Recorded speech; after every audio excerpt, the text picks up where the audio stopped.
Assalamualaikum warahmatullahi wabarakatuh. Horas menjua-jua Yahoo. Perkenalkan, nama saya Vika Lase.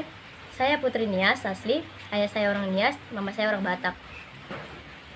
Di sini saya ingin berkomentar tentang pernyataan dari Bapak Kodrat Sinaga yang dimana sekarang sedang beredar di media sosial, mau itu di Facebook ataupun di YouTube atau di mana lah itu. Yang sekarang sedang viral, yaitu dengan perkataan hoaxnya yang tidak benar, dengan menceritakan hal-hal yang tidak pernah terjadi kepada kami suku Nias. Sangat disayangkan sekali. Aku aja yang masih anak-anak aja, gimana ya, merasa terhina banget gitu, karena aku nggak pernah ngeliat mama saya di kayak gituin. Oh my god, oh my god. Oke, lanjut. Sebelum dari pernyataan ini, kita ingin mengulas atau mengulang dari pernyataan Bapak Kodrat Sinaga tersebut. Dia bercerita tentang kejadian yang ada di pasar pajak Gambir tersebut. Mungkin kalian tahu lah yang terjadi di Medan sana. Dan anak laki-laki ini mengatakan, kamu dasar Nias, orang Nias kau. Aduh, aku aja sendiri merasa mendengar itu adalah kata-kata yang sangat kasar. Dan kemarahan dia itu pun bukan hanya ini saja, sudah terjadi di hari yang lalu. Nah, dulu ada di Tanah Karo, seorang anak Nias muda itu, saudara atau karyawan atau apalah dia di sana, membunuh satu keluarga marga Sembiring. Dan masih banyak kasus lainnya lah. Lalu si Kodrat Sinaga ini menceritakan solusi mengenai masalah di pajak Gambir yang di kota Medan tersebut, hanya Bobi Nasution yang bisa menyelesaikan masalah tersebut. Lalu si Kodrat Sinaga ini melanjutkan ceritanya seperti ini. Kelakuan-kelakuan orang Nias ini banyak dibicarakan di gosip-gosip dari belakang. Kenapa gak dari depan aja ya kan? Nah, saya mau bicarakannya yang di depan saya, kata Sinaga. Sekitar 2 jam yang lalu, saya menelpon dengan seorang pendeta di kota Medan yang menceritakan hal yang sama, kata Kodrat Sinaga. Saya bilang memang budaya Nias ini sangat rentan terhadap atas masuknya intervensi iblis, termaksud tari perang. Dia menari saja sudah ada yang perang, apalagi yang lain, begitu, kata Sinaga. Menari itu seharusnya indah, ya asik, menikmati. Dan yang kedua, kata Kodrat Sinaga ini, maksud pendeta itu tadi menceritakan di Nias itu ada atau masih berlaku hukum yang menghormati orang tua, yang memberikan kepada orang tua terbesar ketika anak laki-lakinya menikah dengan istrinya, perawannya dikasih sama bapaknya atau mertuanya. Oh, itu sangat mengerikan bukan, kata Kodrat Sinaga kepada Bapak Pendeta. Jadi Kodrat Sinaga melanjutkan ceritanya, Himpunan Masyarakat Nias di Indonesia mengajak bagaimana solusi ini, menurut kata Bapak ini. Lalu dia terus menceritakan konflik pribadinya bersama dengan Bapak Yamatema Lawli atau anak dari Bapak Yasona Lawli, Menteri Hukum dan HAM Republik Indonesia. Dari cerita saudara kita di atas ini, ada beberapa poin yang menurut saya sangat tidak etnis dan merusak nilai-nilai saling menghormati perbedaan suku, kebersamaan yang bisa menyebabkan perpecahan penyelesaian yang mengandung unsur salah. Atas pernyataan yang di atas, perlu saya garis bawahi adalah 4 poin yang sangat tersinggung pada diri saya. Saya masih anak-anak saja sangat tersinggung, apalagi mereka orang tua saya. Saya bingung sebenarnya mau ngomong apa, tapi ini sangat keterlaluan sekali sebenarnya. Yaitu yang pertama adalah perkataan dasar Nias kau.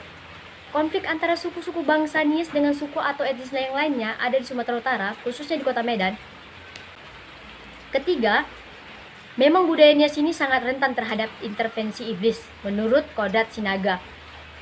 Dan yang keempat, masih berlaku hukum yang menghormati orang tua dan memberikan kepada orang tua besar ketika anak si laki-laki menikah, istrinya memberikan keperawanannya kepada mertuanya.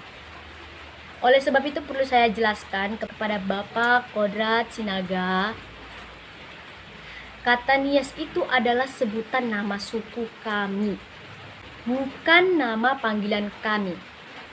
Dan tidak elok atau tidak pantas kami dipanggil Nias, sebab kami punya nama yang telah diberikan oleh orang tua kami dan marga yang telah diwariskan kepada kami.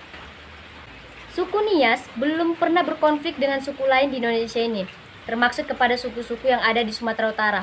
Kalau ada pun konflik oknum atau kelompok seperti cerita Anda di atas, itu bukan konflik suku, melainkan konflik-konflik ataupun kelompok. Saya akan pastikan kepada Bapak Kodrat Sinaga, oknum suku lain yang ada di Indonesia ini, khususnya di Sumatera Utara, pasti ada juga yang sudah melakukan perbuatan yang sama. Jadi tidak dimonopoli sendiri, oleh oknum suku Nias. Selanjutnya, tentang budaya Nias yang sangat rentan terhadap masuknya intervensi iblis menurut Bapak Kodrat Sinaga. Perlu Bapak tahu, tari perang adalah tradisi nenek moyang kami sebelum berperang zaman dulu. Mereka buat perisai untuk saling menyemangati berperang melawan musuh, bukan mengundang iblis. Ataupun dirimu yang kurang ajar. Maaf Pak, saya terlalu kasar ya. Nah, Bapak itu harus ingat ya. Jadi budaya kami itu sangat dijunjung tinggi. Bahkan, kurasa kalau Bapak sudah pergi ke Nias, aduh, Bapak bakal tertarik dengan budaya kami. Karena budaya kami bukan budaya sembarangan. Budaya kami ini sangat dijunjung tinggi, Pak. Bapak kalau ngomong jangan sembarangan dong. Dan yang terakhir, bahwasanya keperawanan istrinya diberikan kepada mertuanya. Aduh, nggak mungkin deh. Nggak mungkin saya anak dari kakek saya. What? Aduh, Bapak, kalau ngomong itu dijaga dong. Kalau nggak tahu ceritanya nggak usah ngomong blak-blakan. Kalau ada masalah pribadi, gak usah bawa-bawa suku. Itu adalah sebuah penghinaan, Pak. Itu adalah sebuah penghinaan terhadap suku kami. Sebab di suku kami tidak pernah ada budaya seperti itu. Saya tidak tahu kalau di suku Bapak ya, entah ada seperti itu. Mohon maaf.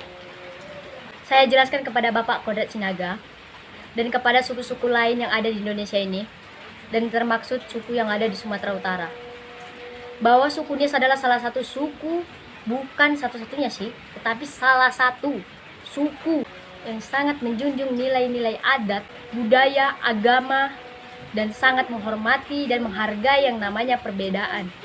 Nias adalah salah satu suku yang sangat menghargai perbedaan itu.